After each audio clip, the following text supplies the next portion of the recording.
Qué nervios. Ahí está grabando. Bueno, es el segundo encuentro del ciclo de diálogos que hacemos con apoyo del Fondo Nacional de las Artes. El primero fue sobre lenguaje inclusivo y hoy estamos hablando sobre personas con discapacidad y cómo hacer contenidos más accesibles y cómo hacer coberturas que sean más inclusivas. Y pensamos este ciclo, que nos faltan todavía 2 encuentros más, como una forma tal vez de sentarnos a hablar con protagonistas sobre temas que no tenemos tantas certezas y ver cómo, como medio comunitario y autogestivo, ver cómo podemos ser más incluyentes en nuestra tarea diaria, ¿no? Hoy nos acompañan Vero y Laura, que se van a presentar solas. Y ya. Sí, Vero y Laura, nada, hacer una intro chiquitita. Después ellas se presentarán como quieran cada una, pero Vero y Laura son dos compañeras que son recontra militantes de los derechos de las personas con discapacidad y además son dos comunicadoras muy grosas. Tengo el enorme placer y honor de laburar con ellas, con ambas, y la verdad es que aprendo cada día y bueno, creo que algo de eso también tiene que ver con el deseo de poder, nada, traer algo de estos aprendizajes también a la retaguardia, donde nos hacemos un montón de preguntas sobre un montón de cosas. Y bueno, la idea fue esa, ¿no? Que Laura y Vero nos pudieran ayudar a pensar, por un lado, cómo pensar los temas que tienen que ver con personas con discapacidad en nuestro medio de comunicación y en los medios de comunicación en general, porque sabemos que hoy van a participar también compañeras y compañeros de otros medios. Eso por un lado, y por otro lado también pensar cómo se hace para por lo menos empezar a dar los primeros pasos para que nuestros contenidos sean un poquito más accesibles para personas con discapacidad. Bueno, eso. Vero, Laura, tienen la palabra, bienvenidas, gracias enormes por estar acá. Bueno, Lau, ¿querés agregar algo a tu presentación? Bueno, yo Yo soy te sigo. Laura Lemura, como Euge dijo, soy comunicadora, participo siempre, más allá de que soy compañera de Euge, digamos, o sea, trabajando en el Estado, en la Dirección Nacional de Salud Sexual y Reproductiva, yo siempre digo, y esto creo que no me lo voy a sacar, no me lo voy a sacar nunca, que yo vengo de la sociedad civil, participo en algunas organizaciones que tienen que ver justamente con los derechos de las personas con discapacidad, como la Biblioteca Argentina para Ciegos, que el año próximo cumple 100 años, y en FAICA, que es la Federación Argentina de Instituciones de Personas con Discapacidad Visual, y en REDI, que es la Red por los Derechos de las Personas con Discapacidad. No mucho más. Bien. Bueno, yo soy Vero González, soy del mismo colegio que Lau y Euge, estoy en la Dirección Nacional de Salud Sexual y Reproductiva, no, ya hace rato que no voy al colegio, en el área de comunicación y el grupo de trabajo en derechos sexuales y reproductivos y personas con discapacidad. Estoy en la REDI, en la Red por los Derechos de las Personas con Discapacidad, solo en esa organización. Trabajo también en la TV pública, estoy ahí por volver, estuve 10 años trabajando en el noticiero y prontamente volveré para allá. No sé para hacer qué, pero volveré, digamos, no sé si voy a volver a hacer cámara o no, pero voy a volver al noticiero. Em, y bueno, y la idea es conversar un poquito en este rato que vamos a compartir, empezar por charlar un poquito de algunas conceptualizaciones en relación a la discapacidad, después hablar un poquito con Lau sobre lo que es cómo generar información accesible, y después hablar un poquito también sobre coberturas, ¿no? Cómo cubrimos cuestiones de discapacidad con un abordaje respetuoso de los derechos humanos, porque ya sabemos que al igual que en cualquier otra temática, no da lo mismo cómo abordemos los temas, ¿no? Así como pasa no sé, en cuestiones que tienen que ver con política internacional o con economía o con demás cuestiones, cuando trabajamos discapacidad hay que tener ciertos lineamientos también a considerar para que el abordaje sea el adecuado y no resulte ofensivo para las personas con discapacidad, pero a la vez para que socialmente construya una manera de comunicar que respete nuestros derechos de manera colectiva, eh, y que aporte a la sociedad en general, digamos, como medio de comunicación. A veces uno dice, bueno, cualquier cosa es noticia. Cuando empezamos a pensar qué es lo que es noticia, también hay ciertos límites que se juegan cuando hablamos de discapacidad. Así que un poco vamos a trabajar sobre estos temas en este rato que vamos a compartir, y cualquier cosa que quieran decir, abran micrófonos, levanten la mano, escriban en el chat, el modo que más les resulte. Pero me parece que es interesante que quienes pueden abrir micrófono abran directamente e interrumpan, no pasa nada con eso, no nos vamos a ofender, no es una charla esto. Bien, bueno, primero contarles un poco de qué hablamos cuando hablamos de discapacidad, ¿no? Cómo entendemos a la discapacidad y también qué abordajes hubo en relación a la discapacidad a lo largo de la historia, porque siempre hubo personas con discapacidad en todos los lugares geográficos, en todos los tiempos históricos hubo personas con discapacidad, pero la manera en la que se nos fue viendo a lo largo del tiempo fue cambiando, porque la discapacidad, así como el género, son construcciones sociales que fueron modificándose afortunadamente para nosotros.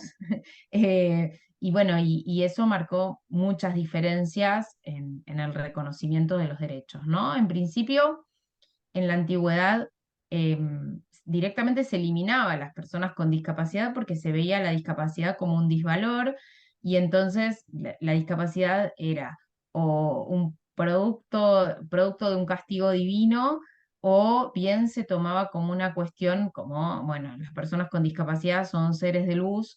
Y la verdad es que cualquiera de las dos cuestiones, digamos, impactaba, porque cuando también se veía a las personas con discapacidad como seres de luz, no había un ejercicio de derechos asociado a esa concepción, ¿no? Como se veía a la discapacidad muy relacionada a cuestiones religiosas también. Entonces, ese modelo de abordaje se llamó modelo de prescindencia. Directamente se prescindía de las personas con discapacidad. Muchas veces incluso se las eliminaba literalmente, ¿no? Cuando nacían, a los niños y a las niñas se las eliminaba porque las niñas no podían maternar, digamos, se consideraba que una niña con discapacidad no sería luego una mujer que pudiese maternar, y en el caso de los varones con discapacidad no podían ser guerreros después. Em, Luego, bueno, con las guerras mundiales se vio la necesidad de rehabilitar a las personas con discapacidad, que se pudiese rehabilitar para que pudiesen desempeñar roles en la sociedad. Entonces, se constituyó lo que fue el paradigma médico rehabilitador. Entonces, se rehabilitaba a las personas que pudiesen trabajar, que pudiesen estudiar, a las personas que se las consideraba como viables para desempeñar distintos roles sociales, y para aquellas que no, se creaban entornos paralelos como puede ser hogares, escuelas especiales o manicomios. Em, la verdad es que del modelo rehabilitador hoy podemos tomar un montón de cosas que nos sirvieron a muchos de nosotras, a muchas de nosotras, pero la idea es también pensar de estos paradigmas que se supone que ya están superados, también que hay algunas cosas que todavía persisten en la actualidad. ¿Y por qué paradigmas están superados? Bueno, por el modelo social de la discapacidad, en el que se ve a la discapacidad como algo colectivo, no como un tema de salud o un tema individual, y se ve a la discapacidad como, pensando en una persona que tiene una deficiencia intelectual, física, mental o sensorial a largo plazo, digamos, no es que me rompo una pierna y de golpe tengo discapacidad, sino que es algo a largo plazo, que al interactuar esta persona con la sociedad, se le presentan barreras, ¿sí? Entonces, ahí cobra un rol preponderante la sociedad, que coloca o elimina estas barreras, ¿sí? Cuando tenemos una sociedad que es más inclusiva es porque piensa en que la persona con discapacidad pueda ejercer sus derechos y elimina barreras. Y para quienes les gusta la matemática, eh, lo podemos pensar como una función matemática, donde tenemos la discapacidad como la resultante de multiplicar el déficit que existe y que lo tenemos en cuenta por las barreras. Cuanto más barreras haya, aumenta la relación esta, la función de la discapacidad, y cuanto menos, tiende a cero la discapacidad, ¿sí? No es que la discapacidad va a desaparecer, ¿sí? Sino que se hace menos evidente. La discapacidad está, pero tiene mucha relación con las barreras que vayamos encontrando en la sociedad. Por ejemplo, pensemos, tenemos una periodista que va a cubrir un juicio, una periodista que se moviliza en silla de ruedas y va a cubrir un juicio en un juzgado donde tenemos una rampa para llegar al lugar, donde después para ir a, no sé, a una sala determinada tenemos un ascensor y tenemos un baño adaptado y los pasillos son anchos y la persona puede perfectamente movilizarse y nadie tiene prejuicios en relación a su discapacidad y a las posibilidades de que esa persona, colega, trabaje cubriendo ese juicio. La discapacidad va, va incidiendo muy poco en la vida de esa persona y en la posibilidad de ejercer profesionalmente, ¿no? El trabajo que eligió. Entonces, ahí no impacta, ¿no? Hay un impacto fuerte en la vida de esa persona y en sus posibilidades laborales. Si eso no ocurriese, la vida de esa persona sería más cuesta arriba, ¿no? Y habría más barreras. Lo mismo lo podemos pensar en relación a cualquier ejercicio de derechos, a concurrir a un centro de salud, a ir a una escuela, a subirse a un medio de transporte, y podemos pensarlo también en relación a todas las discapacidades, ¿sí? Entonces, es como esto que hace que empecemos a pensar con qué barreras nos encontramos a diario las personas con discapacidad. Podemos encontrar tres tipos de barreras. Las barreras físicas, que son muchos de los ejemplos que les di en relación a pensar en esta colega con discapacidad motriz. Tenemos las barreras comunicacionales, que puede ser, por ejemplo, que a una persona ciega le compartan, no sé, una foto por WhatsApp sin la descripción, o puede ser que una persona con discapacidad intelectual reciba un texto que no entiende porque tiene un lenguaje muy complejo, o puede ser que una persona sorda vaya a hacer un trámite y no haya intérpretes en lengua de señas. Digamos, son barreras que tienen que ver con el acceso a la información y a la comunicación. Y después las barreras de actitud, que son las barreras que son las más complejas de derribar. ¿Por qué? Porque muchas veces cuando están presentes estas barreras de actitud, difícilmente se piensa en las otras barreras, ¿no? Entonces, ¿cómo vamos a pensar que hay una persona con discapacidad visual que quiere acceder al contenido que nosotros elaboramos? Si no pensamos que van a querer acceder, difícilmente las tengamos en cuenta a la hora de comunicar. Si queremos hacer un evento y no hay intérprete de lengua de señas, que yo entiendo que es lo más difícil de incorporar, porque a veces obviamente va asociado a costos y bueno, y los medios comunitarios no siempre disponen de dinero para contratar un intérprete de lengua de señas, pero hay espacios sociales donde sí hay dinero y tampoco contratan, digo. Entonces, por eso me parece traerlo, ¿no? Como que las barreras de actitud son muchas veces las más difíciles de derribar porque no se nos ve a las personas con discapacidad como destinatarias de cualquier cosa que hagamos, ¿no? En los distintos ámbitos sociales. Em, en el acceso a la salud, a la educación, en el acceso al trabajo y a cualquiera de los derechos en los que podamos pensar. Em, Cuando hablamos de derechos, en nuestro país está vigente un tratado internacional que tiene rango constitucional y que lo que hace es precisar algunas cuestiones en relación a los derechos de las personas con discapacidad, pues las personas con discapacidad ya teníamos derechos, ¿no? Somos seres humanos y todos los tratados internacionales que rigen para todas las personas rigen para nosotros también, pero lo que se veía era que las personas con discapacidad experimentábamos muchas más dificultades para el acceso a derechos. Entonces hubo que crear un tratado específico, que es la Convención sobre los Derechos de las Personas con Discapacidad. La convención, como les decía, tiene rango constitucional y lo que hace es establecer el modo en el que accedemos a estos derechos. Entonces, por ejemplo, nos dice que, bueno, que para acceder al trabajo, el Estado tiene que implementar medidas afirmativas, como por ejemplo es el cupo laboral para personas con discapacidad en el Estado, que es una medida afirmativa similar al cupo trans.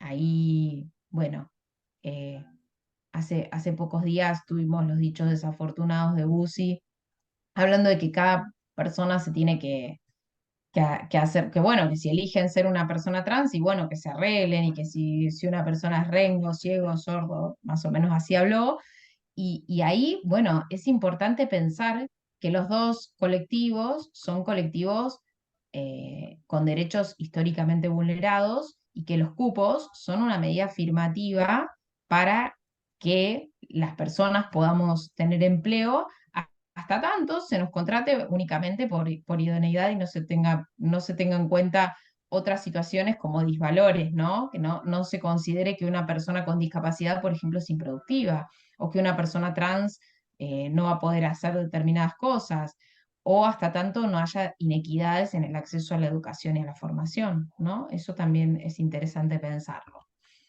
Em, Bien, entonces les hablaba de la convención. La convención precisa un montón de derechos que tenemos las personas con discapacidad, como la igualdad ante la ley, como el acceso a la educación inclusiva en todos los niveles, el acceso al voto, ¿no? Ahora que estamos próximos a las elecciones, también pensar qué es lo que se hace para el acceso al voto y qué es lo que no se hace aún, ¿no? Es interesante. Y, y bueno, y se monitorea el cumplimiento de la convención. Y, y decirles, ¿no? Que eh, la verdad es que el Estado está incumpliendo muchas de las recomendaciones que hace el comité en relación a respetar los derechos de las personas con discapacidad, ¿no? De las recomendaciones que hizo el comité en 2012, todavía el Estado recién ha cumplido 8. ¿No? Y ahora tiene otras tantas acumuladas, porque el comité sigue haciéndonos recomendaciones. Y para las organizaciones de personas con discapacidad son herramientas que es interesante considerar, ¿no? Para exigir que podamos ejercer nuestros derechos. Y bueno, ahí Lau nos va a contar un poquito de qué es la accesibilidad, como para ir más a lo práctico y no aburrirles tanto, y ahí seguimos. Buenísimo. Bueno, ahí en línea con lo que planteaba Vero, la accesibilidad, para empezar, tenemos que pensar como una precondición para el ejercicio de nuestros derechos. En la convención que mencionó Vero recién, es un principio rector. Pero ¿qué es la accesibilidad? La accesibilidad nos plantea entornos, ya sea físicos, pensamos lo que típicamente pensamos cuando hablamos de accesibilidad, se nos figura la rampa, se nos figura un lugar con ascensores, pero va mucho más allá. Justamente se puede corresponder a los tipos de accesibilidad que precisamos para que las personas con discapacidad, y podemos decir que es un win-win, que ganan todos cuando hay accesibilidad, porque no solamente las personas con discapacidad se van a beneficiar, sino también otros colectivos, por ejemplo, personas mayores y distintos sectores. Están la accesibilidad física, justamente hablamos rampas, después hablamos de entradas amplias, que haya, por ejemplo, ascensores, lo que decíamos, o también la accesibilidad comunicacional. Bueno, volvemos al ejemplo de la intérprete en lengua de señas, o también podemos ahí incorporar señalética en braille. Podemos pensar también en lo que hoy quizás nos ocupa, también tener una información accesible en cuanto a unas determinadas medidas que tampoco la accesibilidad, hay que aclarar también, ¿no? Que obviamente lleva práctica, que justo hablábamos al inicio con Euge, que es una cuestión de acostumbrarse, de convivir con determinadas situaciones, a veces para plantearnos cómo incorporarla a nuestro hacer diario, pero que no siempre es algo oneroso, no es que vamos a tener que invertir millones para tener contenidos accesibles, ¿no? Y también pensando en lo que es la accesibilidad, la tenemos muy ligada a lo que es el diseño universal. Y el diseño universal habla de una planificación que tenga en cuenta justamente la accesibilidad, porque va a tener en cuenta las necesidades de un público amplio de destinatarios. Entonces vamos a pensar productos, servicios, políticas públicas que tengan en cuenta qué necesito yo como persona ciega. Por ejemplo, un documento digital que sea accesible a un lector de pantalla. O si tengo mi audiovisual, que ese audiovisual tenga sus subtítulos, que tenga su intérprete en lengua de señas para las personas sordas.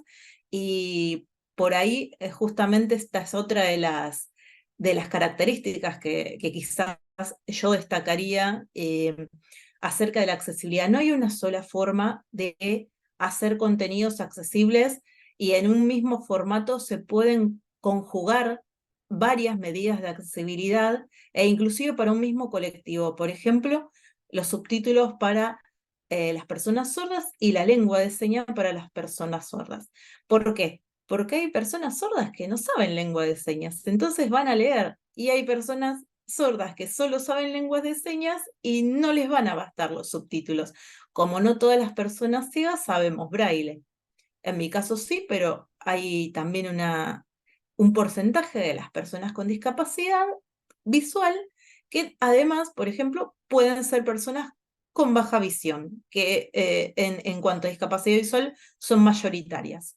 Y esas personas por ahí, por su rostro visual, no van a estar usando braille, sino, por ejemplo, macrotipos, caracteres grandes, ¿no?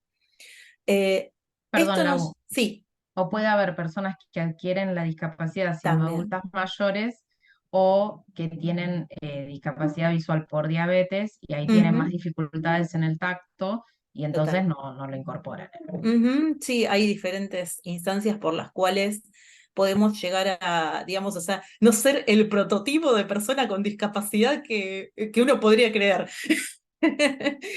Por lo general, siempre se cita, dicen, bueno, pero ustedes necesitan todo en braille, ¿no? O cosas que escuchamos, ustedes necesitan un teléfono en braille, ¿no? Bueno, hoy nos acordamos con ver un ejemplo muy gracioso de computadoras en braille, pero bueno, no es necesario, no es necesario. Y bueno, siguiendo con esto de la accesibilidad, también queríamos compartirles un poco en esto del quehacer la información accesible, pensar un contenido accesible, por ejemplo, en lo digital. Muchas veces también nos va a facilitar cuando tengamos que imprimir, ¿no? Pero bueno, pensando en lo digital, que por ahí es lo que tenemos más a mano en nuestra vida cotidiana actualmente con redes, con distintos documentos que nos circulan, con páginas web. eh, para personas con usuarias de lectores de pantalla, por ejemplo, un documento digital accesible o una página web que contemple lo que es la accesibilidad va a tener que ser justamente legible por los lectores de pantalla. ¿Y esto qué quiere decir? Digamos, por contenido escrito, por texto, ¿no? Si tenemos también recuperando lo que mencionábamos de las personas con baja visión o inclusive también pensando en distintas instancias de uso, porque repito, la accesibilidad nos beneficia a todos. Hay veces que podemos llegar a tener contenidos que vamos a estar accediendo por un dispositivo un poco más viejo, que tenga programas más viejos, o que de repente el dispositivo lo sea, o que de repente nos dé la luz a contraluz en nuestra pantalla. Entonces vamos a tener que tener en cuenta distintas características que van a ser comunes a distintos formatos y nos van a servir para distintas cosas. Por ejemplo, pensar en una tipografía que sea sans serif o palo seco. Podemos usar Verdana, podemos usar Arial, podemos usar Times New Roman. Tienen que ser tipografías nítidas y sin remates. ¿Por qué? Porque facilitan la legibilidad. Y también es importante pensar en el tamaño, no inferior a 12. Y si queremos pensar en contenidos un poco más legibles para personas con baja visión, tenemos que pensar en 14, 16. Y no solo eso, también tenemos que pensar en lo que es el contraste de colores, en el fondo y figura, ¿no? Pensar en un fondo claro con letras oscuras, o un fondo oscuro con letras claras, pensar que si tenemos texto, ese texto esté en un fondo liso, que no sea brillante. Un fondo liso también implica no degradé, no difuminar, porque no vamos a poder hacer la tipografía de distintos colores según nos vaya cambiando el fondo. Se va a dificultar bastante también la lectura, ¿no? Y esto también implica a veces el renunciar a veces a lo que es poner texto sobre una imagen, ¿no? Porque además ahí vamos a encontrar que el texto y la imagen van a competir en sus mensajes, porque si ponemos una imagen es porque algo queremos comunicar también ahí, ¿no? También es importante el jerarquizar la información. En los entornos web, esto quizás por ahí ya es más para quienes tienen la arquitectura de los sitios y demás, pero también es importante tener los elementos etiquetados, o sea, si ya que tenemos la información jerarquizada y demás, tener encabezados que sean claros, tener, digamos, si tenemos formularios y demás que se puedan utilizar.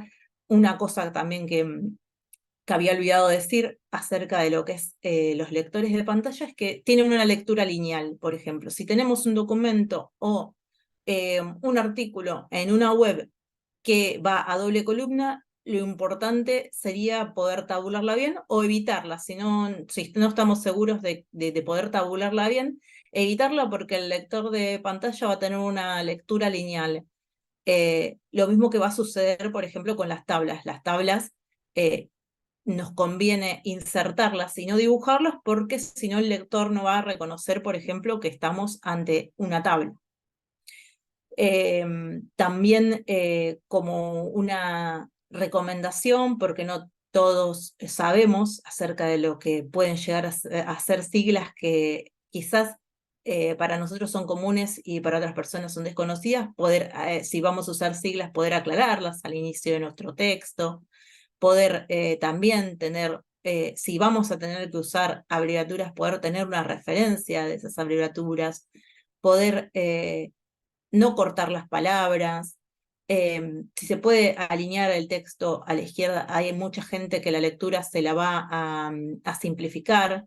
El justificado de documentos y de distintos textos puede llegar a generar, entre comillas, calles en el texto, y puede confundir a personas digamos, que tienen dificultades de comprensión lectora para poder orientarse en ese texto. También es importante poder pensar en no hacer saltos temporales en nuestro relato, poder pensar un texto que, si vamos a plantear antecedentes de lo que estábamos contando, poder ponerlos al inicio o al final, y que lo que vayamos a contar vaya siguiendo un hilo, y que si hay elementos para agregar, que los podamos poner, como decía, al inicio o al final. Estas pautas de tipografía, de los contrastes que les comentaba, son útiles no solamente para documentos escritos, no solamente para hacer nuestros Words, nuestros PDFs, también sirven para una presentación de PowerPoint, el pensar en los contrastes, en las tipografías. Si vamos a un determinado público, por ejemplo, con el PowerPoint, lo que siempre tenemos que tener en cuenta es por ahí no sobrecargar las diapositivas, porque ahí vamos a tener otro formato que es un poquito más restringido. También nos sirve para las piezas gráficas pensar en estas cuestiones, ya sea flyers, ya sea placas. También nos sirve para nuestros audiovisuales, porque también los subtítulos en un audiovisual van a tener que tener su contraste para poder ser legibles y tener una tipografía visible, tanto en contraste como en tamaño, ¿no? El zócalo, un zócalo, por ejemplo, de negro con letras blancas, o negro con letras amarillas, o azul con letras blancas. Estoy citando ejemplos que pueden ser un claro contraste, ¿no? Y me parecía interesante también, bueno, si tienen alguna duda o algo, también yo empecé a hablar como un loro y miren que no paro. Es que está siendo muy clara, Lau. Si tenemos dudas, te paramos. Yo tengo un montón de preguntas, pero no dudas, así que seguí tranquila y bueno. te pregunto. Buenísimo. Y bueno, también siguiendo con lo que es un texto accesible, también me pareció interesante poder hablarles de dos formatos. Uno de ellos que es un poco más alcanzable, el otro es como más específico, y estoy pensando en comentarles acerca de lo que es el lenguaje claro y la lectura fácil. Cuando hablamos de lenguaje claro, estamos hablando de una forma de adaptar textos para que sean comprensibles por la mayor cantidad de personas. ¿Y qué implica esto? Poder pensar en frases más cortas, a de ser posible no más de 20 palabras, por ejemplo, por poner un ejemplo, ¿no? Usar palabras de uso cotidiano, de uso frecuente, en algunas temáticas poder detenernos a explicar algún concepto que pueda llegar a ser complejo. También el pensar en quiénes son nuestros destinatarios cuando estamos haciendo ese texto, ¿no? Esto nos sirve mucho para poder, como decía, ampliar la población objetivo de nuestras comunicaciones, que puede ser la ciudadanía en su conjunto, pero va a beneficiar especialmente, no solamente a personas que quizás tengan dificultades en la comprensión lectora, también va a beneficiar a personas que no son nativas de la lengua, que pueden ser incluso personas sordas, pero también pueden ser personas de pueblos originarios. También va a beneficiar a personas de distintos niveles de instrucción y por supuesto nos va a beneficiar a las personas con discapacidad. Y a veces como ciudadanas así comunes, sin importar que tengamos o no discapacidad, porque hay cosas, por ejemplo, pensemos en una resolución. A veces tienen lenguaje muy complicado para el común de la gente, ¿no? Perdonen que es la naturaleza de las casas. Y cuando hablamos de lo que es Uy, espera. Cuando hablamos de lo que es la lectura fácil, estamos hablando también de una adaptación de textos que implica quizás ya normas más rígidas y tiene unos destinatarios un poco más concretos, que aquí sí pensamos concretamente en personas que tienen claras dificultades de comprensión lectora y también personas con discapacidad intelectual. Acá podemos tener ya incluidos recursos como el pensar cuántos caracteres va a tener cada línea. Claramente vamos a tener que tener textos no justificados, que estén alineados a la izquierda. También vamos a usar las palabras de uso frecuente. Vamos a tener que usar expresiones para poder explicar, ya sí, palabras más complejas, pero también algunos conceptos que quizás podemos llegar a decir, uy, pero esto es súper común, pero quizás una persona con discapacidad intelectual no lo va a tener tan en claro y vamos a tener que ir explicándolo, pero a la vez vamos a tener como testear cómo validar ese contenido, porque van a participar de esa validación las personas con discapacidad intelectual o con dificultad de comprensión lectora, para poder ir indicándonos el camino de poder ir adaptando nuestro texto, ¿no? Se hace un trabajo con una persona que coordina a esas otras personas validadoras y se va marcando qué tiene que mejorar ese texto para poder ser comprensible, ¿no? Tiene sus técnicas, como decía, un poco más rígidas, vamos a tener que respetar un poquito más a rajatabla el hecho de las frases cortas, el hecho, como decía, de un determinado número de caracteres, inclusive vamos a tener que pensar en la disposición y la necesidad de las imágenes que acompañan a ese texto para que se les haga más amigable la lectura a las personas destinatarias de este formato, ¿no? Y, y por qué decía que me parecía interesante que pudieran conocer estos dos recursos, porque bueno, la lectura fácil quizás para un medio comunitario es un poquito más onerosa, porque bueno, implica una estructura que a veces no se tiene, como el hecho de tener validadores, tener una persona que se dedique a eso, tiene un trabajo encima, ¿no? Y el lenguaje claro es cuestión de poder ir armando a veces internamente las propias pautas para poder hacer comunicaciones un poco más sencillas para el público. Todo esto no quiere decir en ningún momento bajarle el nivel a nuestra redacción, en ningún momento. Tampoco quiere decir usar palabras que infantilicen a ese público, porque lo único que estamos pensando es en usar un lenguaje más llano y que sea más comprensible y alcanzable para nuestro público. Eso también tiene un poco que ver con lo que es lo que les mencionaba como al inicio del tema de la accesibilidad respecto a sitios web y demás y contenidos digitales. Una de las características que se plantean en las pautas que tenemos aprobadas en nuestro país, en la 2.0 de accesibilidad web, hablan de un contenido comprensible, porque si nuestro contenido no es accesible, no va a poder llegar a ese público, porque si no lo organizamos bien, no lo van a poder encontrar. Si no lo encuentran, no lo van a poder usar. Y si lo encuentran y no lo comprenden, no lo van a poder usar. Entonces es importante poder empezar a modificar las prácticas en estas cuestiones, ¿no?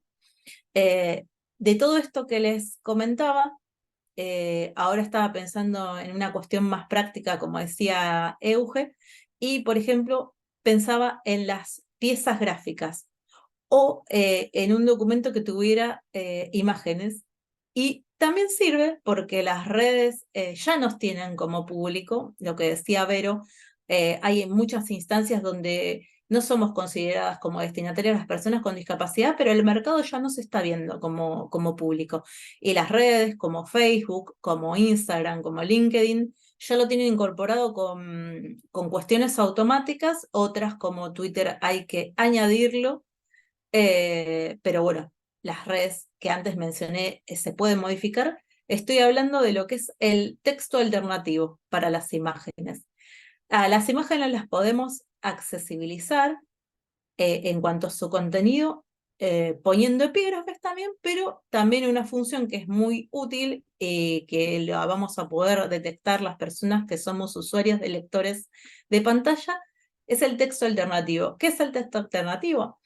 Es un escrito que nos permite, ya sea descriptivamente o informativamente, acceder al contenido de esa imagen. Por ejemplo, una forma de describir una imagen, por ejemplo, es el presidente de la organización Pepe Pérez firma un convenio con el director de tal organización y poner los nombres de las personas, porque bueno, en este caso son personas identificables para nuestro público o para nuestra organización, ¿no? Por ejemplo. Y luego también nos sirve para los flyers, donde podemos a veces literalmente poder volcar las cosas más significativas de ese contenido de ese flyer. Por ejemplo, volcar el título del evento que vamos a hacer, a qué hora va a ser, en qué lugar, o si es por Zoom. Y esto vale tanto para las redes sociales como para nuestras difusiones de WhatsApp. Si tenemos una difusión de WhatsApp, ahí Euge hoy nos hizo ese trabajo de difusión, ya nos trajo el flyer con la foto, nos envió la foto y en el comentario pegó cómo se llamaba este evento, teníamos quiénes íbamos a participar, a qué horario, dónde y el link de Zoom, por ejemplo.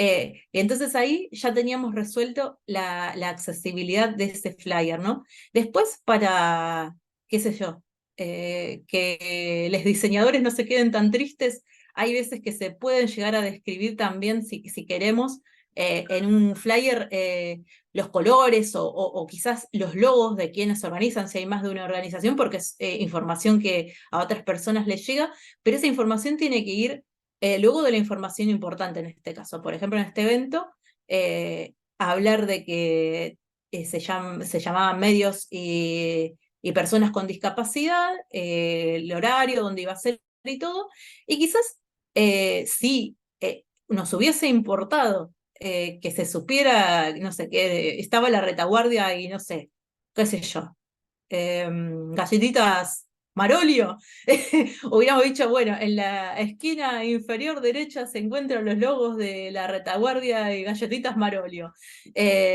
Pero siempre respetando, digamos, la primera información, la que es más importante en un flyer, que es el hecho de los datos del evento, por ejemplo, para dar un ejemplo de lo que se puede hacer con un texto alternativo.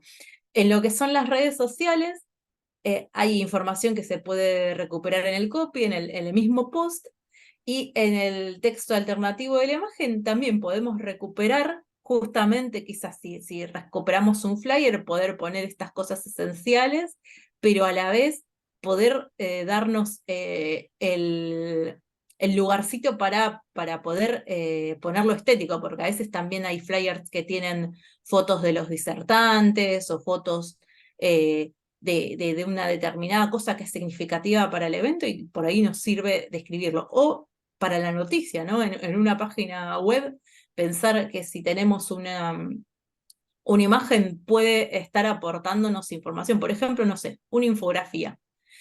Ahí también es útil el texto alternativo porque, bueno, no me vas a poner, porque la infografía a la derecha dice esto, a la izquierda dice el otro, al centro dice tal cosa, sino a mí me va a servir infografía sobre la situación de los juicios por lesa humanidad en el país y decir, no sé, las cosas más esenciales. Por ejemplo, se han resuelto en un 50%, se han resuelto en un 40%, si la infografía, por ejemplo, mostrara porcentajes de cuántos juicios se resolvieron, por ejemplo, ¿no?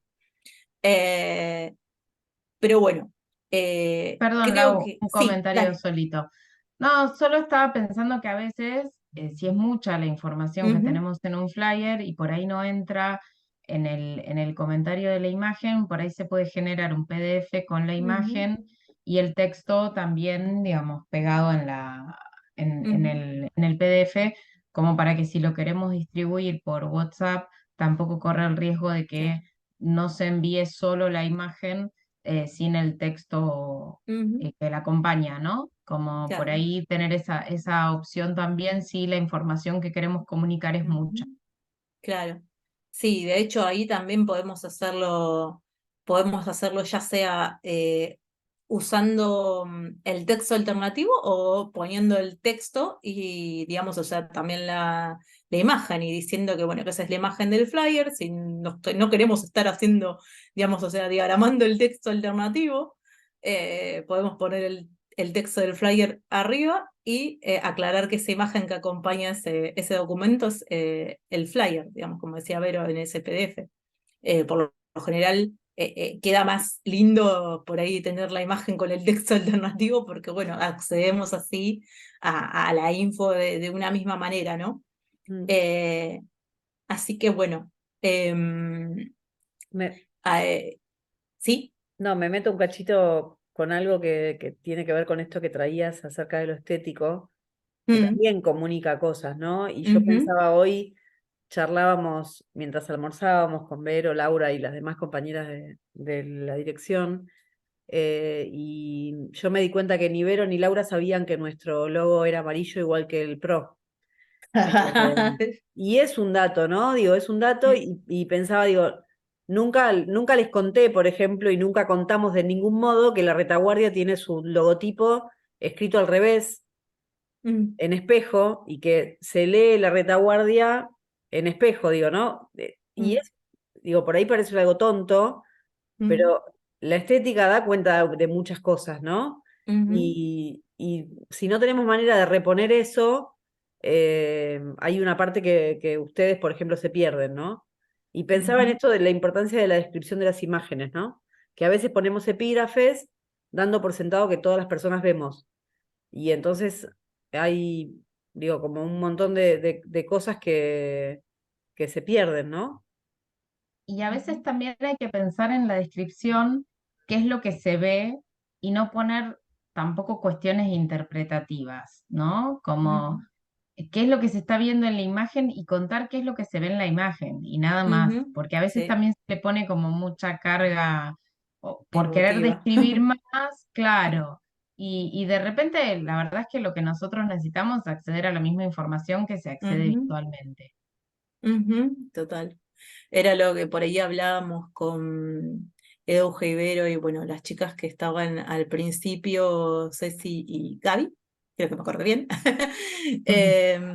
Y hablábamos, por ejemplo, de lo que era el debate presidencial, ¿no? Que Ibero decía, uy, qué bueno si lo hubieran audiodescrito. Y bueno, y pensábamos en esto, ¿no? Que una audiodescripción de ese debate hubiera tenido que contener como a alguien que estuviera describiendo desde un lugar claramente sin calificativos, que pudiera describir gestos concretos y no ponerles una carga emotiva, digamos, ¿no? Eh, ni tratar de medio borrar un poquito la subjetividad, a veces es difícil, ¿no? Pero bueno, en ese caso hubiera sido útil. Eh, Aquí por ahí me detengo un poquito y digo brevemente a qué nos referimos con audiodescripción. Es una medida de accesibilidad para los contenidos audiovisuales que consiste en un relato de lo que se ve justamente, como decía Vero.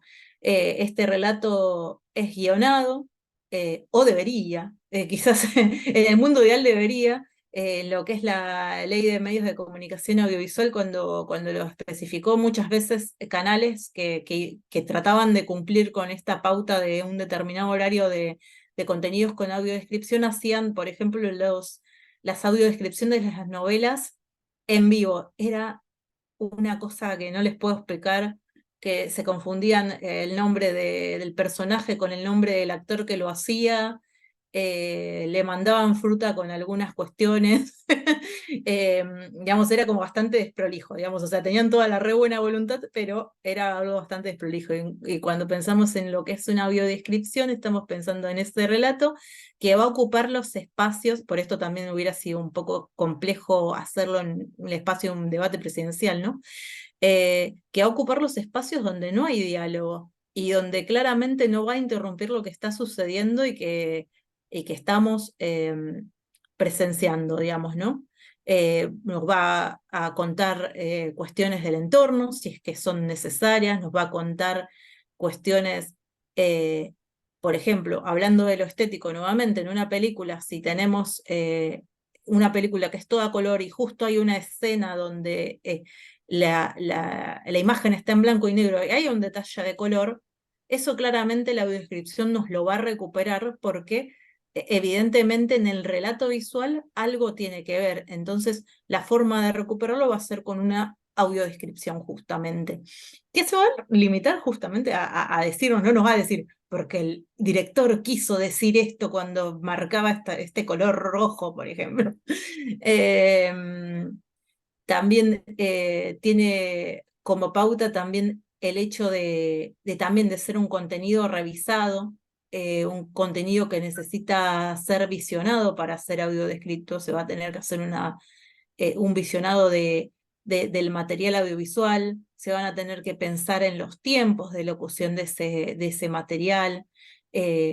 También algo que nos parece súper importante es el hecho de la validación por destinatarios, y que la audiodescripción no solamente, como podría parecer, nos va a beneficiar a las personas con discapacidad visual. En otros países también se plantea como un recurso de accesibilidad para personas con discapacidad intelectual y para recuperar también información. Y un poco también en el código de ética de la televisión pública, que Vero nos invitó a FAICA a participar, que tuve el honor de participar, quisimos plantear bastantes de estas cosas con Gladys Benítez, que es una de las expertas que tenemos acá en Argentina, una de las pioneras de lo que es la audiodescripción, y bueno, también pensando desde las personas con discapacidad, qué de ese recurso podíamos aportar para que hubiera unas bases y una pequeña guía en ese código para que se pudiera implementar. No sé si Vero querés acotar. Sí, hay un par de cositas. Esto de que no está bueno hacerlo en vivo también tiene que ver con que uno no sabe cuánto tiempo tiene para describir una escena, y por otro lado que si vos la estás viendo y la tenés que describir, ahí hay un delay que no está bueno y que hace que se reduzca la calidad de ese producto. Eso por un lado. Y después que cuando pensamos en productos informativos y en la audiodescripción que se puede implementar en productos informativos, pensar que muchas veces la audiodescripción tiene que ver con decir quién está hablando, ¿no?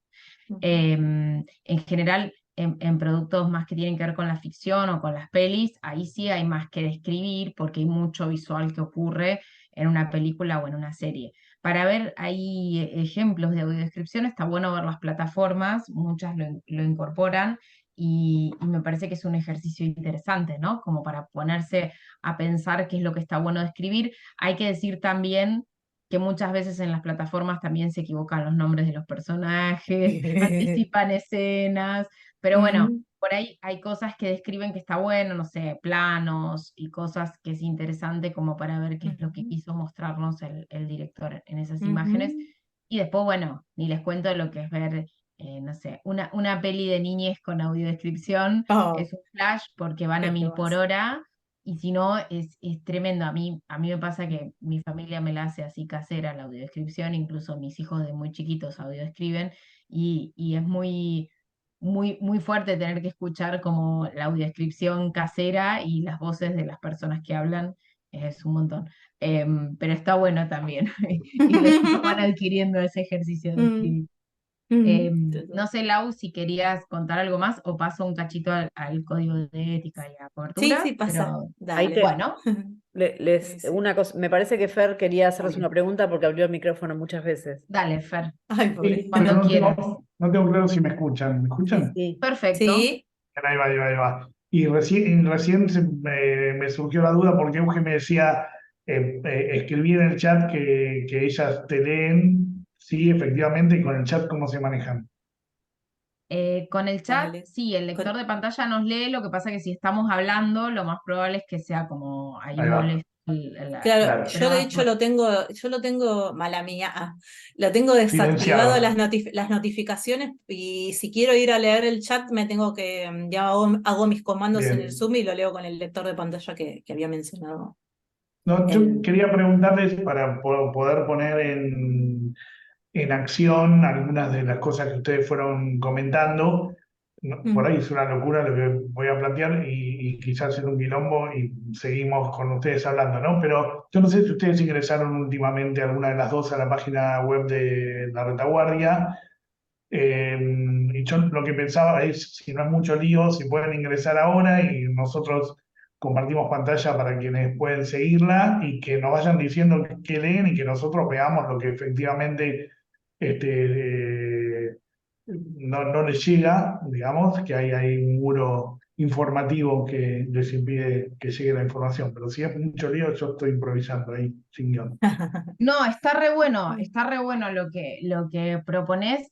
Lo que me preocupa es que no lleguemos a ver todo lo que pensábamos, Ujú. Denle para adelante pero entonces. por ahí, no, pero igual hagámoslo, en algún momento hagamos ese Ujú. ejercicio. Sí. Yo algunas cosas estuve mirando, se lee Mm. bastante bien, Sí, pero yo también también. está bueno que ustedes vean cómo lo que leemos. Claro. Pero por Sí, de hecho las ahí, noticias tenían encabezados que podías ir sí. navegando y demás y se Sí, está leían. muy bien organizada la información, que ese es un gran tema en los medios de comunicación, porque Ujú. la organización de la información, como nos decía Lau también hace un ratito, no solo perjudica la lectura con un programa lector de pantalla, sino que, no sé, si una persona con discapacidad intelectual quiere encontrar algo, si lo organizamos medio complejo, no entiende nada, y la verdad es que lo más habitual en los sitios es que la información no esté organizada. Mm. Así que ese es un punto a favor que ya te digo que tiene el sitio, y que Lau coincide conmigo y no lo hablamos antes, Ujú. así que, Sí. así que bueno ahí. Sí. Em, bueno, yo les cuento un poco lo del código de ética de la TV pública y dejo para lo último lo de las coberturas porque Lau lo trajo, lo del código. Em, yo empecé a participar del código de ética cuando ya habían empezado a funcionar los grupos de consulta, porque bueno, yo antes de sumarme a la actividad del código de ética, yo estaba en la Agencia Nacional de Discapacidad coordinando comunicación, y cuando volví a la TV pública me invitaron a sumarme como trabajadora, y, y la verdad que me sumé como, bueno, a ver qué pasa, ¿no? A ver de qué manera podemos incorporar la perspectiva de discapacidad en un medio grande donde muchas veces hay resistencias. La verdad que se logró bastante bien porque se logró transversalizar la temática. Em, por ejemplo, hay un artículo que habla de que nuestra labor deberá ser, lo digo así medio de memoria, ¿no? Despatriarcal, despatriarcal, descolonial, y respetuosa de la diversidad. Y para mí ese respetuosa de la diversidad no se incluye a las personas con discapacidad, porque cuando hablamos de diversidad no hablamos solo de diversidad de género. Claro que esto hay que explicarlo, porque normalmente cuando uno habla de diversidad se piensa en diversidad de género y no en diversidad humana, que es el término del que habla muchas veces la Convención sobre los Derechos de las Personas con Discapacidad. También se habla de, mm, de amplificar las voces de los grupos históricamente vulnerados, y ahí se menciona explícitamente a las personas con discapacidad, entonces esa está buena. Y después en el artículo 9 se habla específicamente de incorporar mecanismos de accesibilidad para el acceso a la información de las audiencias con discapacidad. Y para eso fue que elaboramos esta guía de la que hablaba Lau, que bueno, que lo que hicimos fue convocar a algunas personas que trabajan en cuestiones de acceso a la información para personas con discapacidad. Obviamente no llegamos a hacer una convocatoria muy amplia porque bueno, fue una propuesta ahí que hicimos, y que fue bien recibida, pero siempre como con poco tiempo, y bueno, corrimos mucho para armar la guía. Y lo que establece la guía justamente es mecanismos para implementar el artículo 66 de la Ley de Servicios de Comunicación Audiovisual, que habla de las siguientes medidas de accesibilidad, que son la interpretación en lengua de señas, el subtitulado oculto, que hablaba Lau, que son para poblaciones distintas, así que deben implementarse ambas, la audiodescripción para personas con discapacidad visual, y la audiodescripción dice así la ley en lenguaje simplificado. Lo que hicimos fue desarrollar los tres primeros mecanismos que les dije, estableciendo algunas pautas de calidad para que eso se produzca, porque no, no está ni en la ley ni en la reglamentación las pautas de calidad. Y en relación al lenguaje simplificado para personas con discapacidad intelectual, no lo desarrollamos adrede porque consideramos que lo que faltó en la Ley de Servicios de Comunicación Audiovisual es una investigación en relación a qué es lo que necesita esa población específica, que es la población con el derecho al acceso a la información más vulnerado. Porque normalmente no se tiene en cuenta a las personas con discapacidad intelectual porque se cree que no entienden. Entonces, no sabemos si lo mejor para ellos, para ellas, es acceder a través de audiodescripción o a través de subtítulos, porque en muchos países se implementan los subtítulos en lenguaje sencillo. Entonces, nosotros lo que dejamos asentado en esa guía es que nos parecía que era interesante emprender una investigación con las personas destinatarias para ver qué contenidos necesitan que se accesibilicen y de qué manera, ¿no? Eso no se pudo hacer todavía, esa investigación no se hizo, pero bueno, está en la guía se estableció como un mecanismo que se puede ir modificando a lo largo del tiempo. Y otra cosa que se logró con la creación del código de ética es que se incorpore la temática de discapacidad en las capacitaciones. Por un lado, las capacitaciones sobre el código de ética, y por otro lado, en una capacitación que hubo que dar a raíz de una intervención del observatorio sobre niños, niñas y adolescentes. Entonces se desarrolló la temática de manera transversal.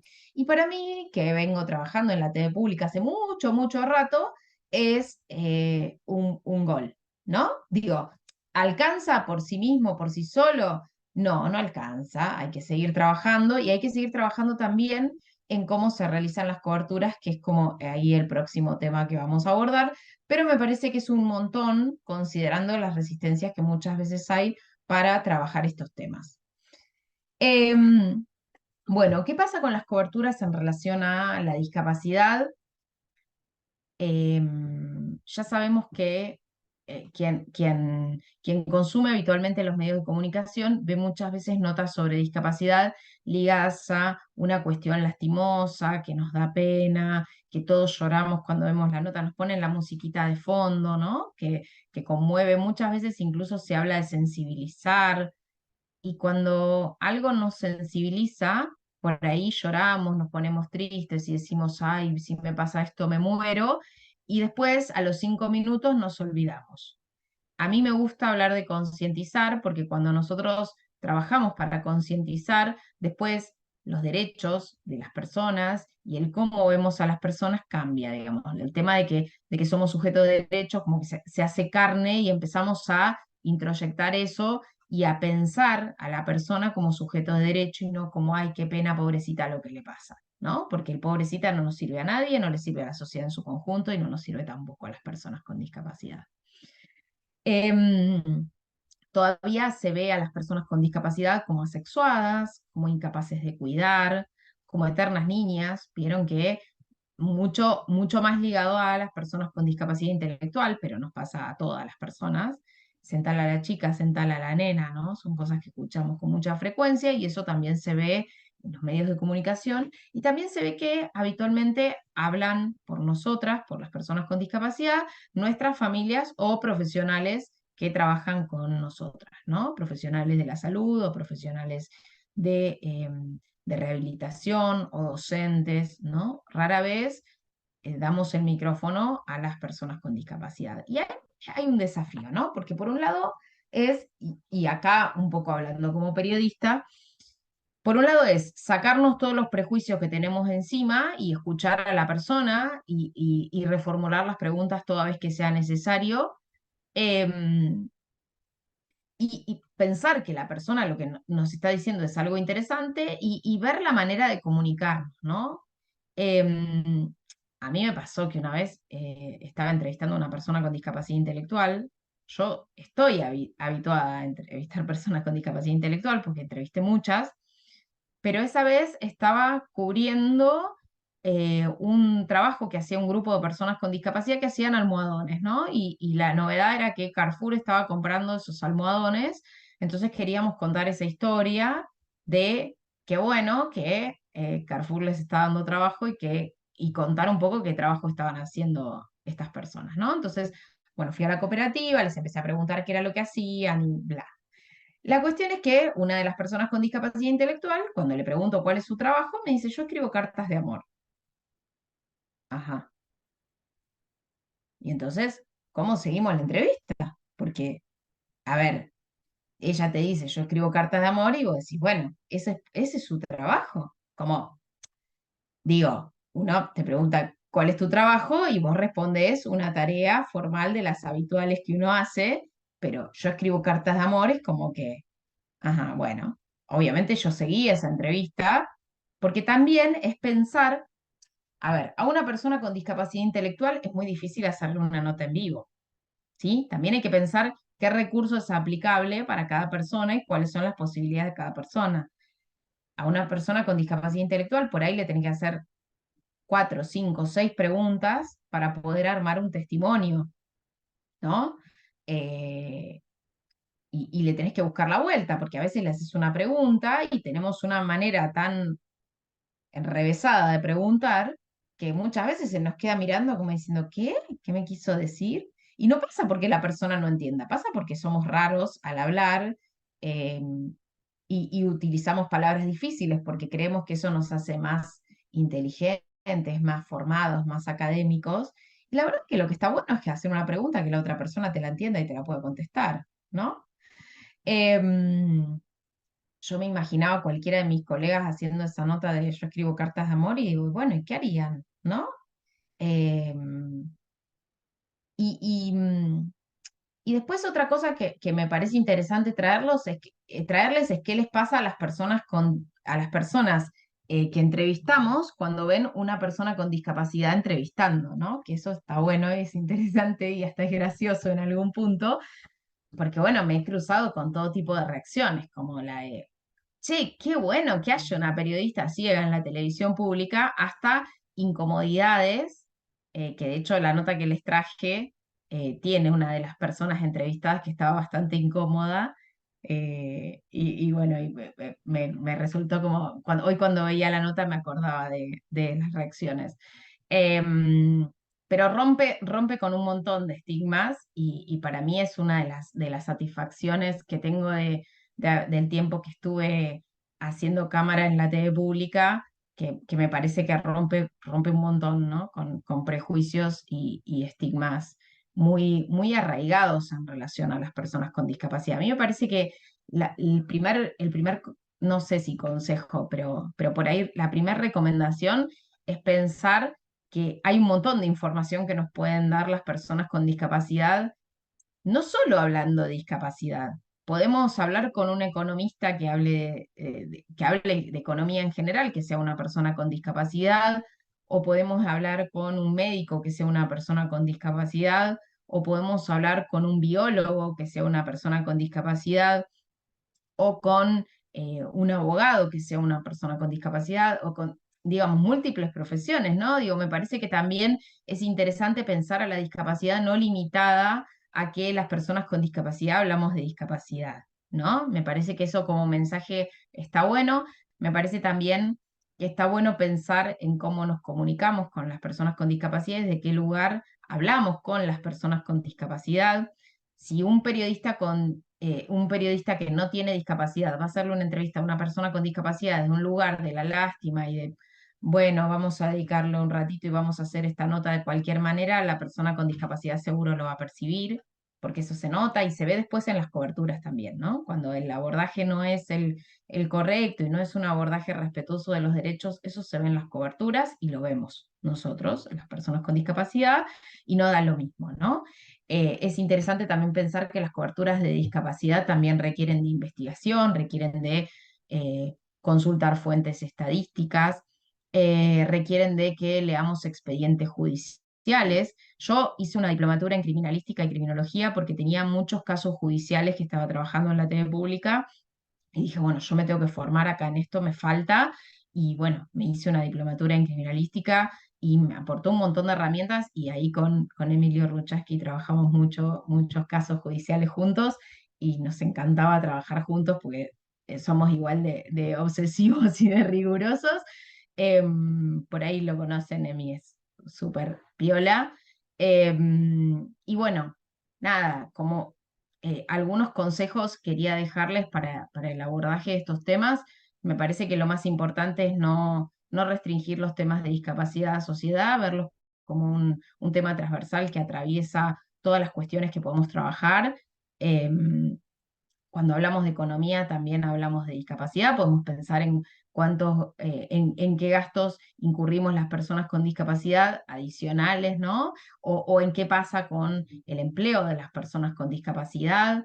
Y así podemos pensar cualquier tema, ¿no? Muchas veces se restringe la discapacidad a los temas de salud o de sociedad, y hay un montón de otras cuestiones que es interesante abordar y en las que hay mucho espacio libre, ¿no? No hay muchos medios que aborden la temática de discapacidad o de salud mental con enfoque de derechos humanos. Por ahí quizá es interesante abrir los micrófonos. Yo les traje una nota para que veamos. No sé si quieren ver la nota o si quieren preguntar algo. Hablo rapidísimo, les pido No, disculpas por pero eso, se pero voy a la te- chapa. no, no, Es pero la tele. está muy bien. No, por ahí primero me encantaría que, bueno, que quien quiera preguntar, opinar, contar lo que le pasa, qué sé yo. Sí, claro. Y después podemos, si quieren, ver la nota.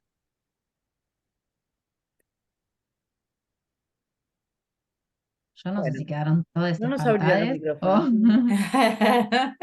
o Hay están que... No, yo bien. solo quería comentar una cosa. Yo he trabajado mucho con discapacidad hace muchos años, pero me pasó ahora en un grupo de la escuela. Yo trabajo con adicciones y una de las madres me dijo que le dieron el carnet de discapacidad y que la edad pues tiene un problema audiovisual, visual, ¿cómo se llama? Auditivo. Escucha bien, auditivo. Eh, y que no es algo que se haya trabajado mucho o se haya visto mucho en los medios. ¿Qué le pasa a la gente con esta vergüenza de presentar un carnet de discapacidad? Porque había algo que, bueno, lo tuvimos que trabajar en el grupo y dejamos de trabajar esto. ¿Qué le pasa con su discapacidad? ¿Y qué pasa cuando todos en algún punto nos sentimos discapacitados en algo, ¿no? Porque ella por ahí escucha menos, pero yo por ahí soy discapacitada para cambiar una lamparita, o creo que todos tenemos ciertas discapacidades, ¿no? Pero ¿qué pasa con ese carnet cuando te entregan un carnet de discapacidad? La hija de mi marido también es discapacitada mental. Le costó mucho poder sacar ese carnet. Internamente le costó sacar el carnet de discapacidad, porque es como ese cartel que te pones. Y me parece que sería bueno desde la comunicación y desde los medios poder trabajar esto de la etiqueta con la discapacidad, ¿no? Se me ocurría mientras pensaba todas estas cosas que fui viviendo con gente cercana con este tema de presentar un carnet de discapacidad, ¿no? Bueno, eso es un comentario, me Perdón, parecería. compa, ¿cuál es tu nombre? Así te hablo como es que no. Sandra, Bien, Sandra, bien. Sandra, mira, hay un par de cositas. Hay un montón hay una estigmatización muy grande hacia las personas con discapacidad, independientemente de si tenés el certificado o no.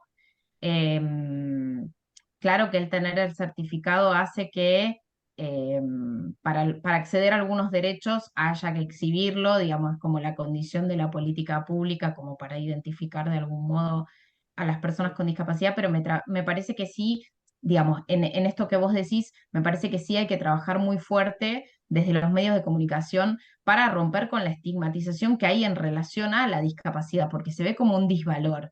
La discapacidad no es un disvalor, es un poco lo que hablábamos al principio, es una persona que tiene una deficiencia a largo plazo y el entorno, digo, tampoco podemos pensar que cualquier cosa es discapacidad, ¿no? A mí me pasó una vez cubriendo un juicio que alguien dijo, bueno, yo tengo una discapacidad para tejer al crochet. No, eso no es una discapacidad, eso es una habilidad o que la tenés o no la tenés, como podés tener una habilidad o no, no sé, para cocinar, para coser o para conducir un auto, ¿no? Digo, no necesariamente es una discapacidad porque tampoco podemos pensar que cualquier situación es discapacidad. Una discapacidad es una persona que tiene una deficiencia, pero que también experimenta barreras en su entorno para el acceso a derechos.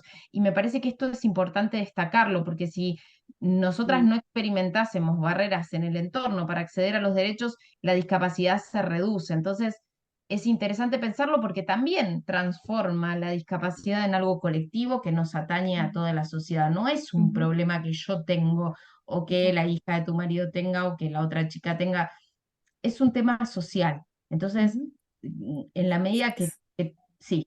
Lau. Sí, justamente ahí justo está la clave. Es un tema social, por eso también la resistencia que tiene la propia persona con discapacidad a reconocer su discapacidad o incluso a buscar un documento que le va a garantizar otros derechos, porque justamente poniéndonos intelectuales e inteligentes, como dijo Vera en otra parte de la charla, yo me gusta citar la Alfonsina Angelino de la Universidad Nacional de Entre Ríos, que ya habla de la discapacidad como una identidad evaluada. Obviamente ella lo dice desde, digamos, o sea, como desde lo teórico, y cita casos de mujeres que maternan y que tienen que ver con la discapacidad desde sus hijes, pero es cierto, la discapacidad como construcción social todavía coexiste lo que decía Vero acerca de estos modelos de prescindencia. A mí me ha llegado a pasar en el norte que me han dicho, bueno, vos estás así por los pecados de tus padres, y sé, yo soy ciega porque ese es mi diagnóstico y porque hay un montón de barreras en lo comunicacional y en lo edilicio y demás que, que hacen esa discapacidad en mí. O sea, hay algo verdadero, que es mi déficit, que es mi diagnóstico, que yo no veo, esa es una realidad, pero como diría una querida amiga de la vida y de la militancia, Anita Dones de Redi, si a mí me dan un texto que no es accesible, una computadora sin lector de pantalla, me vuelven más ciega, como diría, pero esto de reducir el entorno discapacitante con las barreras, ¿no? Es esa interacción la discapacidad, no solamente una falta de habilidad.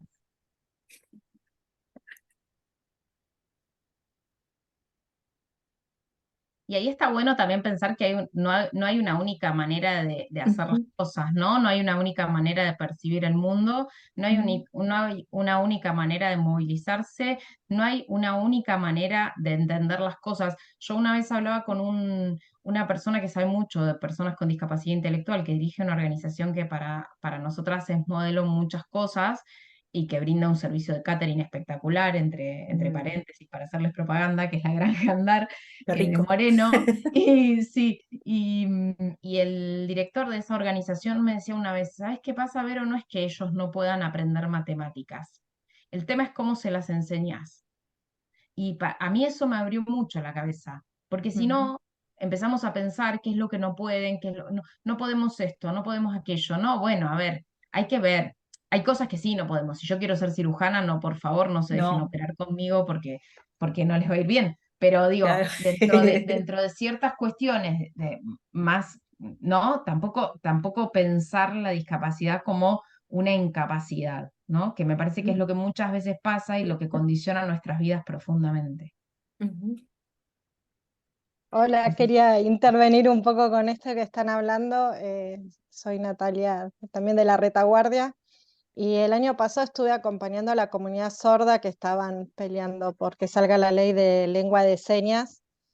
Eh, y cuando estaba por escribir la nota, la ley se estaba tratando en la Comisión de Discapacidad, y parte de la gente de la comunidad me dijo, tené cuidado con usar esa palabra porque no están todos dentro de la comunidad sorda de acuerdo con eso. Como que una parte también se consideran que no son discapacitados, sino que es como que tienen otra cultura, su lengua es otra cultura, otro modo de vida, y no están conformes también, como que dentro de la propia comunidad hay diferencias de gente que no termina de considerarlo de esa manera. Sí, bueno, ahí como todo, ¿no? Como hay personas que perciben su discapacidad de una manera y personas que la perciben de otra manera porque tiene que ver con muchas cuestiones, como el entorno, digamos. A ver, Laura y yo somos dos personas privilegiadas que hemos podido Ujú. estudiar, formarnos, tener una familia continente y demás, acceso a tecnología, etcétera, etcétera, y tenemos una visión de la discapacidad por ahí distinta que otras compañeras.